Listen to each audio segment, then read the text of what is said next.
यसलाई मलाई न्यू खोज्दैछ के गर्नु ओइ हिर्काइदे ओइ बर्खिचा ओइ बडी दामी छ साम्बा यही बडी फटेको होला हो नुराङ फल चाहिँ यति विशाल रहेछ यति हाइटमा रहेछ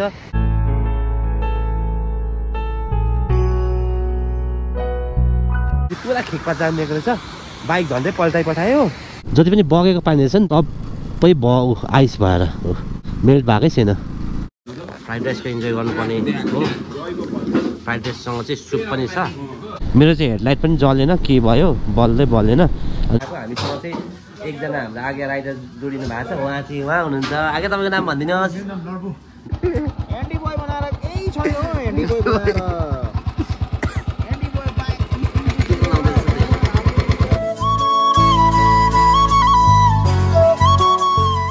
हाई एभ्रिवान गुड मर्निङ र आजको ब्लग चाहिँ तावाङ सिटीबाट सुरु भइरहेछ होटलबाट अनि केटाहरू चाहिँ सबैजना रेडी भइसके आज चाहिँ हाम्रो जुन चाहिँ नेक्स्ट डेस्टिनेसन छ बाटोमा कहाँ पुगिन्छ है त तावाङ पनि घुमिसकिहाल्यो अन्त बाटोमा त्यो नुराङ वाटरफल्स हेर्दै हामी फर्किने सेलापास टनलकै बाटो भएर सो कहाँ पुगिन्छ है आज जहाँ पुगिन्छ त्यहीँ स्टे गर्ने त्यसको लागि भोलिको लागि चाहिँ फेरि अपडेट छैन किनभने हाम्रो प्लानिङमा अलिकति एउटा फेरबदल आएको छ नि त के हुन्छ भोलि भनौँला सो अर्को रुममा केटाहरू चाहिँ उठेको छ छैन त्यो चाहिँ याद छैन तर हाम्रो चाहिँ रुममा उठिसकेर सबैजनाले प्याकिङहरू पनि गरिसक्यो अहिले भने चाहिँ अब यहाँबाट निस्किनु पर्ने हुन्छ मेरो चाहिँ ब्याग अलरेडी मैले बाँधिसकेँ अनि यिनीहरूको चाहिँ बाँध्नु छ तर यिनीहरूले टाइम लाउँदैन बडी दामी छ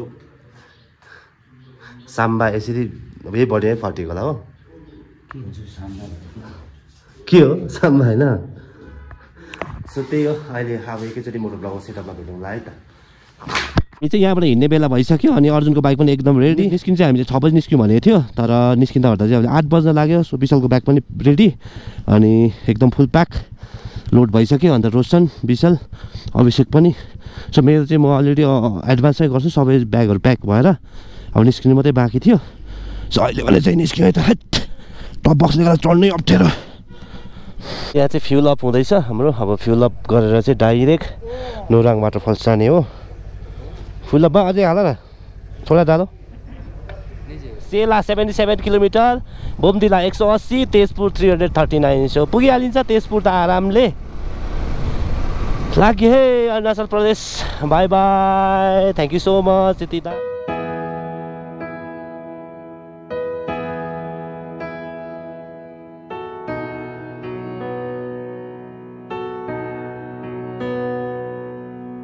चाहिँ अहिले नुराङ वाटरफल्सपट्टि जाँदैछौँ अनि अस्ति हामी चाहिँ यही जग्गामा आएर झुकेको थियो नि त तावाङ जाँदाखेरि चाहिँ नुराङ वाटरफल्सपट्टि गएछ भन् त भन्न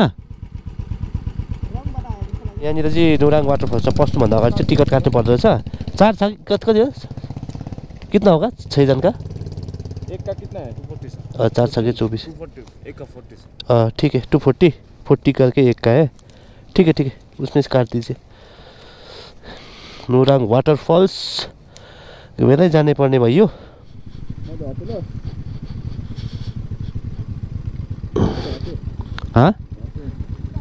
किन बस न वाटरफल्स चाहिँ ठुलो रहेछ है उहाँहरूले चाहिँ लगाइदिँदो रहेछ कसैले पनि बाइक तर यहाँ आइस छ कि कसरी चलाउनु पर्ने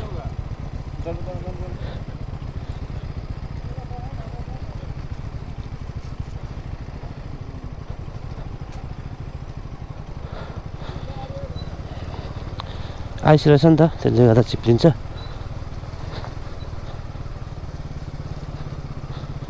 लङ्गै लड्यो भने त खतम हुन्छ त फेरि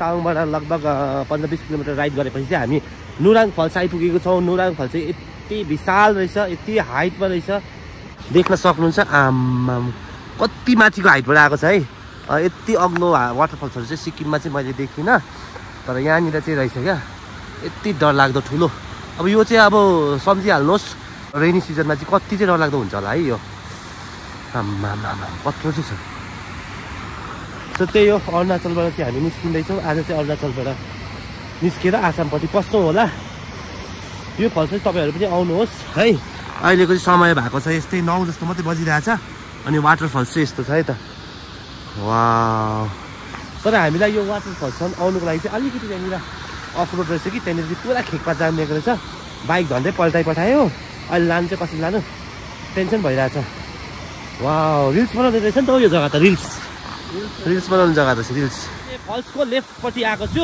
अनि यहाँबाट चाहिँ एकदमै राम्रो भ्यू आउँदो रहेछ तपाईहरुलाई एउटा हल्का सिनेमेटिक शट हेर्नुहोस् है त इन्जोय गर्नुहोस् सिनेमेटिक शटको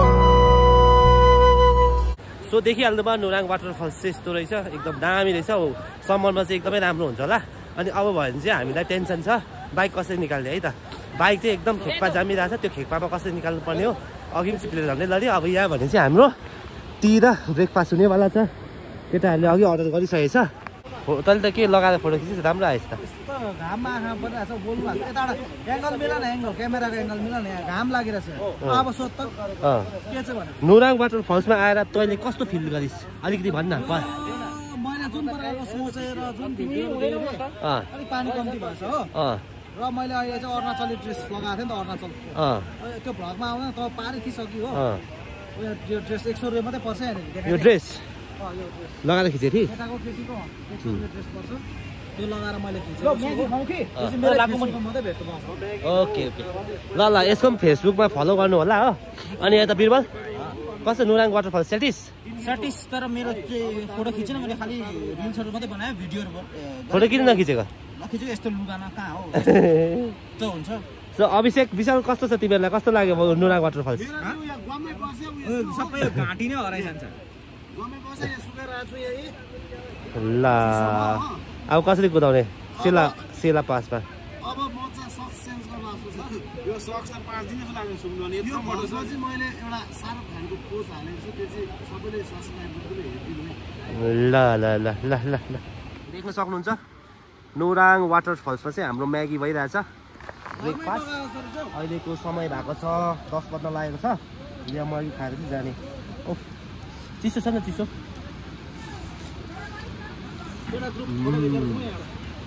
सबैजना म्यागीको इन्जोय गरिरहेछ यता अभिषेक विशाल बिरबल अर्जुन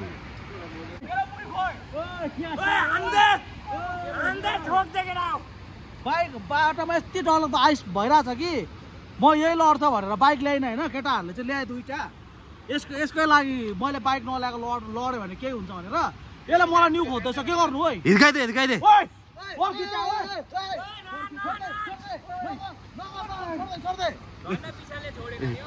एकदम चिप्लो छ है यहाँनिर देख्नु चाहिँ भिडियोमा चाहिँ आएको छैन तर ओभर चिप्लो छ त्यो बिजोकले ल्यायो कि लडिन्छ कि चिप्लेर लड्यो भने त खतम हुन्छ है तेरिका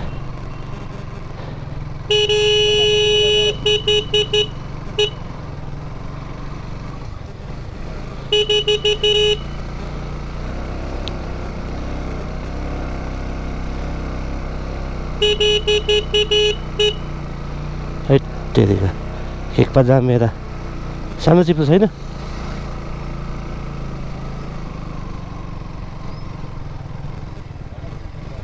है म चाहिँ डाइरेक्ट बोमदिलामा हाम्रो नेपाली दाजुको दोकान छ त्यहाँनिर चाहिँ हामीले रेस्टुरेन्ट छ त्यहाँनिर चाहिँ खाना खाने प्लान भएको छ अलरेडी मैले फोन गरिसकेको छु अन्त डाइरेक्ट बोमदिलामा गएर अब हाम्रो स्टप हुन्छ अरू कहीँ स्टप हुँदैन सेला टपहरूमा पनि हामीले अलरेडी फोटो खिचिसकेको छ सेला पासमा सेला टप चाहिँ सायदै गइँदैन होला तल्लै बाटो जाने चिसो चाहिँ निकै चिसो छ कतिको चिसो छ भनेर चाहिँ अनुमान लगाइहाल्नुहोस् अब यहाँनिर जति पनि बगेको पानी छ नि देख्नुहोस् सबै आइस भएर मेल्ट भएकै छैन भन्नुको मतलब बग्दै गरेको पानी चाहिँ सबै आइस भएको छ ठैट कस्तो चिसो छ होला टु सेला टनल फेरि सेला टनल सुरु भयो आम्मामामामा टनल चाहिँ एकदमै मजाको छ है त यहाँनिर दामी टनल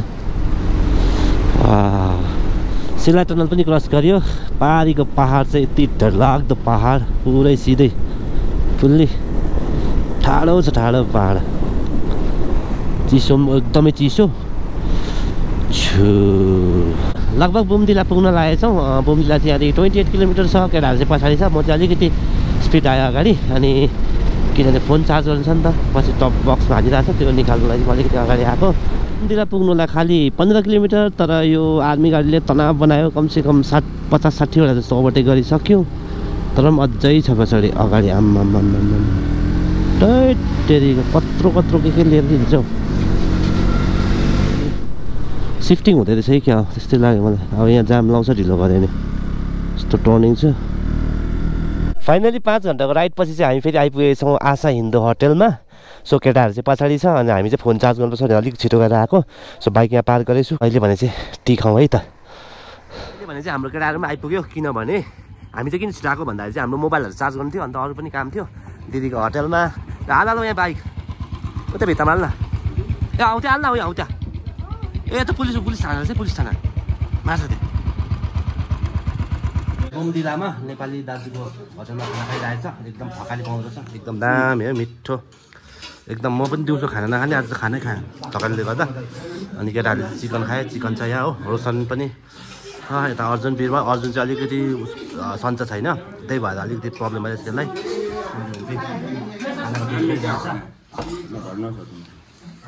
सो हामी भने चाहिँ बुमदिलाबाट गुवाहाटीतर्फको म्याप सेट गरेर हिँडेको छौँ। अनि गुवाहाटी चाहिँ यहाँ 256 किलोमिटर देखाउँदैछ। अन्त नगाउँबाट गयो भने चाहिँ पुरा घुमाउनै पर्दो छ, त्यही भएर हामी डाइरेक्ट गुवाहाटीको सेट गरेर हिँडेछ। हेरौँ कहाँ पुगिन्छ। यो जग्गा चाहिँ के जग्गा हो, अलिक सानो टाउन रहेछ, मजा आएको। अस्ति त राति आएको केही देखिएन, आज दिउँसो आउँदा चाहिँ एकदम राम्रो लाग्दैछ। अनि घाम पनि धेरै माथि पुगिसके। यस्तो सुनसान रोडमा बाइकको चाहिँ हल्का सर्भिसिङ हुँदैछ। दुईजना ह्यान्डी बोय र बाइकको राइडर थाम्दैछ यसले चाहिँ। ह्यान्डी बोय बनाएर केही छैन हो, ह्यान्डी बोय बनाएर ह्यान्डी बोय बाइक लगभग अहिलेको भएको छ 340 जस्तो भएको छ। हामीलाई अझै 5 hours and 30 minutes राइड गर्नुपर्ने छ। सो त्यहाँदेखि मात्रै गुवाहाटी पुगिन्छ।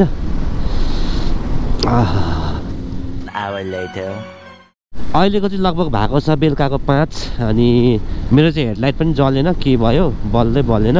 अनि खालि यो फग ल्याम्पको हेल्पमा हिँड्दैछु, के भयो हेडलाइटै जलेन। BS6 हो, अब BS6 हो त आफै जलिबस्छ, बेसी जलेर बिग्रेको हो कि न के भयो। गुवाहाटी चाहिँ अझै यहाँबाट लगभग 180 किलोमिटर देखाउँदैछ। पेट्रोल पनि कम्ती छ, पेट्रोल पनि एउटा देख्नु छैन, कुन चाहिँ बाटो हो, जङ्गल मात्रै छ। कस्तो बाटो आयो अहिलेको चाहिँ समय भएको छ 5:30। अनि हामीले चाहिँ यहाँ पेट्रोल पम्पमा तेल लायो, अनि यहाँनिर चाहिँ अलिकति कफी खायो। अन्त त्यहाँनिर निस्किँदैछु। विशाल चाहिँ अलरेडी अगाडि छ अरे। मेरो चाहिँ हेडलाइट चाहिँ बल्नै छोड्यो, यो हेडलाइटलाई के भयो। तर मेरो एडिसनल यो फग ल्याम्प र यो फाइबर ल्याम्प छ, त्यसकै अन्दाजमा हिँड्नुपर्नेछ। बल्नु छैन, के भयो ठेरेका बल्नु पर्ने छैन, बल्दैन, के हो। अब भने चाहिँ हामी लगभग 100 किलोमिटर जस्तो राइड गर्ने। त्यसको बादमा काहीँ होटल खोजेर बस्ने। अन्त अब लगभग हामी 2 घन्टा जस्तो चाहिँ राइड गर्छ होला, 7, 7:30, 8 बजीसम्म राइड गर्छ। त्यसको बादमा चाहिँ सोच्ने अब अगाडि चाहिँ हात्ती लाग्छ अरे, त्यहाँ चाहिँ डरसरी छ। सबैले भन्दै थियो ठुलो गाडीको पछाडि जानु भनेर, तर ठुलो गाडी त देख्दैन। हेरौँ अब। आजको राइड चाहिँ एकदमै लामो भयो। अनि 3 जना सँगै छौँ, एकदमै राति भइरहेछ। अनि यो रोडमा चाहिँ गाडी नै हिँड्दैन रहेछ क्या। हाम्रो बाइकको लागि मात्रै रोड बनाए जस्तो लागिरहेछ। अनि एकदम डरलाग्दो बाटो रहेछ। अझै हाम्रो बोर्डर पुग्नु चाहिँ अरुणाचल र आसामको बोर्डर पुग्नु चाहिँ लगभग 20 किलोमिटर जस्तो छ। सो हामी चाहिँ सँगै हिँडिरहेछ। एक प्रकारको राइडको राम्रो भाइब्स आइरहेछ, बेलुकै भए तापनि। सो फाइनली हामी भने चाहिँ आसाम छिरिसकेको छौँ। अनि यो जग्गाको चाहिँ नामै याद भएन, यस्तो खालको लज रहेछ यहाँ। लजको नाम चाहिँ होटल एन्ड लज गोलमा चोक युटी रोड। यो जग्गा चाहिँ होटलमा बस्दैछौँ। यसको भित्र चाहिँ यस्तो छ। अनि हामीले चाहिँ बाइक यहाँनिर लाइनअप गरेको छ। हाम्रो एकजना आगे पनि थपिनु भएको छ। हामीसँग चाहिँ सिक्किमकै हुँदो रहेछ, त्यही भएर हामी सँगै आयौँ। त्यसरी बाइक राखेको छौँ। अब जानुपर्ने हुन्छ भित्र। रुम चाहिँ विशालले राम्रै छ भन्दैछ, राम्रै होला। यो जग्गाको नाम चाहिँ हामीले याद भएन। दादा यो जग्गाको नाम बताइदिनु नि। यो तपाईको उदालगुडी गुल्माचोक हो उदयगुडी मेन टाउन गुल्माचोक एरिया यहाँ से गुवाहाटी कितना घंटा लगेगा यहाँ से गुवाहाटी लगभग 1.5 घंटा अढाई घन्टा लगेगा सो त्यही हो हामी चाहिँ यहाँनिर फ्राइड राइस मात्रै पाउँदैछ फ्राइड राइस खान आएको हामीसँग चाहिँ एकजना हाम्रो आगे राइडर जोडिनु भएको छ उहाँ हुनुहुन्छ आगे तपाईँको नाम भनिदिनुहोस् नर्बु तपाईँसँग मतलब जोडेर खुसी लाग्यो रमाइलो भयो एकदम मजा आयो है उहाँसँग चाहिँ कमसेकम हामी 100 किलोमिटरदेखि चाहिँ सँगै राइड गर्दैछौँ सँगै होटलमा बस्दैछौँ हो सो त्यही हो भोलि चाहिँ हाम्रो गन्तव्य अलग अलग हुन्छ होला हामी अघिपट्टि जान्छौँ आगे जानुहुन्छ है हाम्रो सायद मेघालयको प्लान छ सायद हुन्छ होला मेघालय सो अब अहिले भने चाहिँ फ्राइड राइस खाऊ है त डिनरमा चाहिँ फ्राइड राइसको इन्जोय गर्नुपर्ने हो फ्राइड राइससँग चाहिँ सुप पनि छ अर्जुन र बिरबल यता हामी आगे म रोशन यता